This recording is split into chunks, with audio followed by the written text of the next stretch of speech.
We welcome our distinguished witnesses today. Do you and each of you swear that the testimony that you are about to give shall be the truth, the whole truth, and nothing but the truth, so help you God? And I'll now begin by introducing today's witnesses. The first witness is Dr. Antony Levatino. Dr. Levatino is a board-certified obstetrician gynecologist.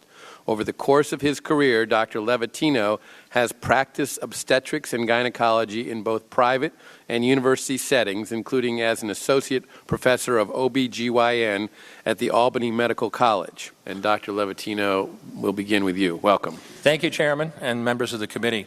I only have 5 minutes, so I'm going to get right to it. Second trimester D&E abortions performed between roughly 14 and 24 weeks of gestation. Your patient today is 17 years old. She's 22 weeks pregnant.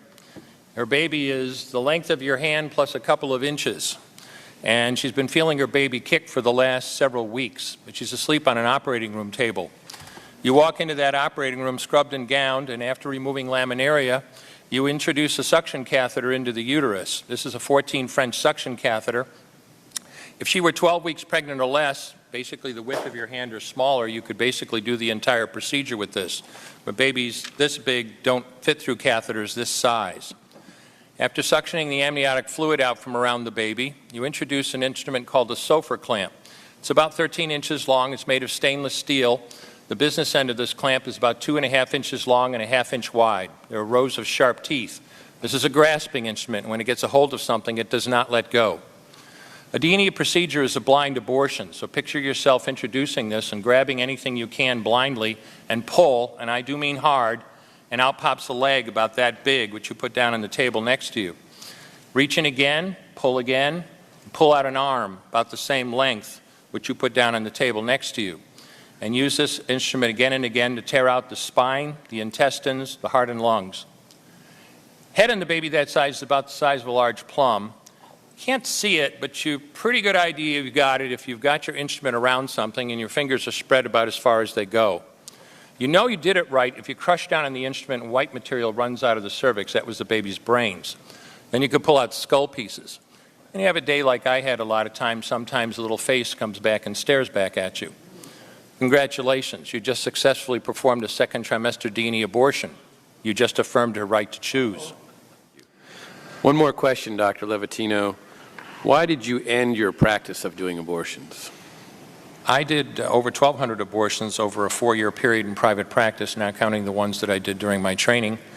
I met my wife during my first year of training at Albany Medical Center. We got married about a year later and found that we had an infertility problem. After years of failed infertility treatment and several years trying to adopt a child, we were blessed with adopting a little girl that we named Heather in August of 1978.